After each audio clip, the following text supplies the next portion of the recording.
Finally, tonight we're going to close with Gregor Veble Mikic from Joby Aviation.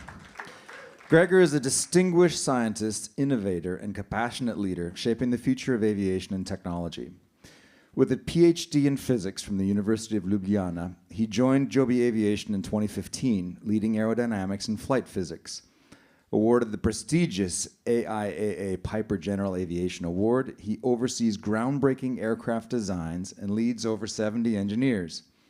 Beyond technical achievements, Gregor's humility, empathy, and passion inspire innovation, making him a true asset to Santa Cruz and the world.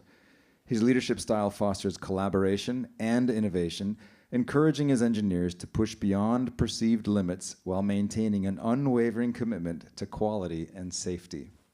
Come on up, Gregor.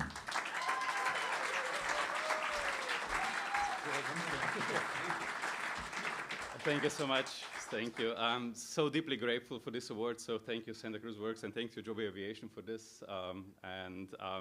Yeah, when my wife here, Julia, and I moved here like almost 9 years ago now, 2 suitcases, just coming here just for Joby, you know, this Redwood startup in the Redwoods up there. Believing in that vision, we chose this to be our home. So this award is heartwarming, not just because it recognizes the efforts of the Joby team and myself, but also because it shows acceptance of us in this community, and we're really, really deeply grateful for that.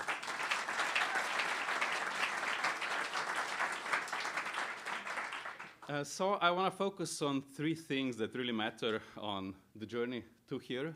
So those 3 things are, of course, education, of course, technology, and above all, people. And just want to focus on how these things shaped my path, right? So I grew up in Yugoslavia back in the day, then did my studies in physics in Slovenia. One of the most important things back then is my family was by no means well off, right? And nevertheless, to any child in those countries back in the day, best schools, best education was available, not because of how much you paid for it, because education was free, just based on your academic merit, you got into the schools you could go to. So any child had that opportunity, right? So that's what shaped me early on. So that's where I got my PhD and so on. Then I became an associate professor of physics back there. Slovenia did not have much of an aviation industry, but nevertheless, there was this startup doing some aeroplanes. As a child, I was always attracted to aeroplanes. There was no really good opportunity to do that, but when that opportunity came up, I started to kind of dabble there, became head of research there. And more, the attraction that I had as a child to that took me away from my academic career, so I kind of could start focusing more on the technology. And the company called Pipistrel back in Slovenia, we designed some of the first electric airplanes in the world. Slovenia is still like the central hub for electric aviation in some ways based on those efforts. Yeah, that's where we started. And the thing was, there was no really aerospace engineers there, but there was a lot of people like myself coming from humble backgrounds but got good education. We got together. We had no idea what we were doing. Nevertheless, we kind of figured out how to do this stuff. We were smart. We were able to collaborate. We knew stuff. And we developed some of the first electric airplanes, one of which won in 2011 the NASA-sponsored and Google-sponsored Green Flight Challenge Award. That was a competition up in Santa Rosa back in the day, which was intended to demonstrate the potential for electric aviation. And that put myself and others on the map. And through that, that's how the people story comes in. That's how I met Joben, because he was part of that whole effort as well. So we started talking, and we started talking. And then at some point, I met also Alex, who's unfortunately no longer with us, and then Eddie and Joben. We sat down. We had breakfast somewhere across the hill. All of those cities seems familiar. I don't know where we were.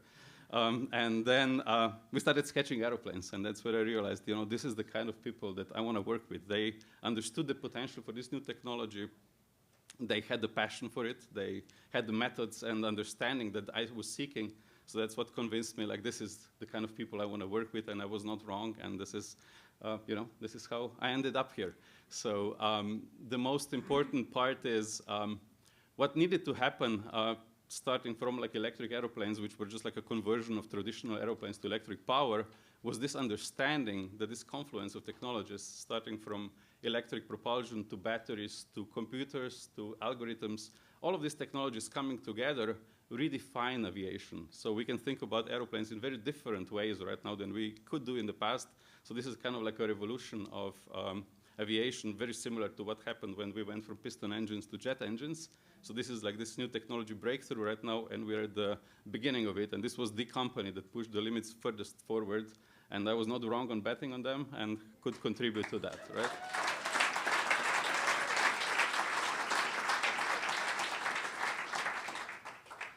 And yes, it all comes down to things that I mentioned. So education, technology, people.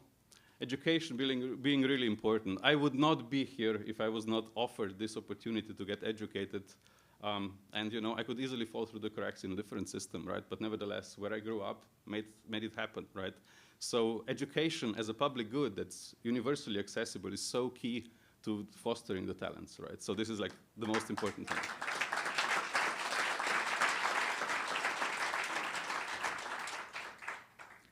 And I'm now incredibly lucky to be able to advance technologies and advance the technologies in this country that I don't know, my wife and I chose to be our home right now.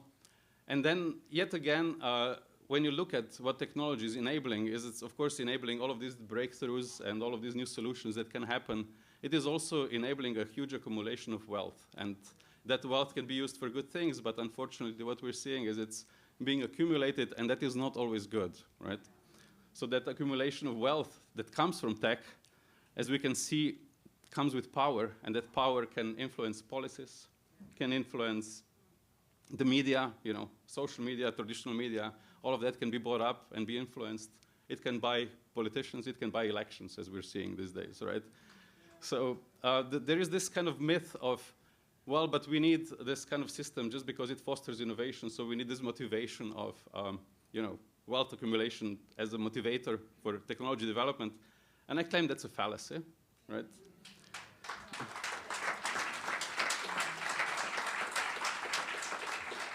I don't think there's been any big technological breakthrough in history that was not primarily funded by public investment. If you look at the development of semiconductors, like microtransistors, chips, all of that has been public investments. And then after that, of course, internet and all of that. Those are huge public investments that enabled core technologies that then allowed the wealth to be kind of developed in this area, Silicon Valley and so on. And that was a Kickstarter. Without that, we would be nowhere, right?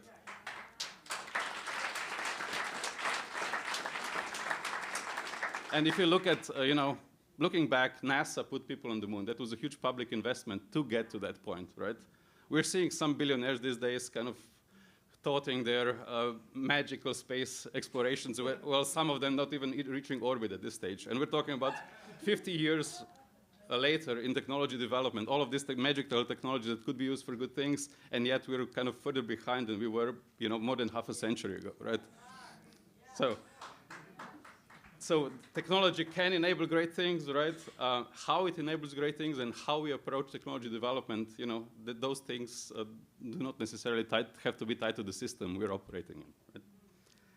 And the most important thing, greatness does not come because like some magic visionary had this kind of vision and used technology to do it. It really comes down to very ordinary people who are being able to, given the opportunities, are able to thrive, and then, you know, bring all of those people together and create something magical, right? So, like, as Alex...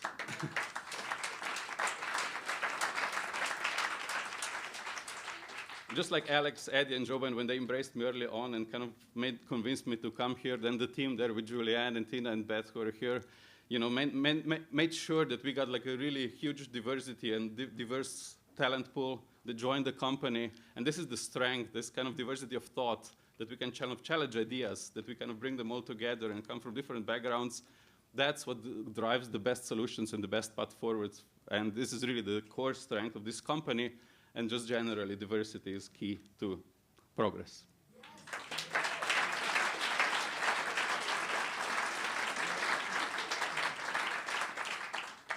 So yes, technology can be a tool for good, right? It can create wealth, right? And then the question is, how do we utilize this wealth, right? Do we use it to amass more wealth, to buy off politicians so that we could amass more wealth? Or do we use it and make sure that the kid who's coming from Watsonville or Salinas has the same opportunities as another kid from Scotts Valley or Upper West Side, right? This is our choice, right? And then in our field, you know, we have these amazing technologies to make airplanes fly, right? Do we use them to deliver medical equipment and supplies to remote, impoverished areas, maybe somewhere in Africa? Or do we use it to develop killer drones, right? Where the profits may be, right? So these are all difficult choices, right? And, you know, they're not easy, right? But I do believe in the power of technology. I do believe in the power of education. Most of all, I believe in the power of people. I believe we can make all the right choices, and I can see all of those right choices made every day in this community. So thank you.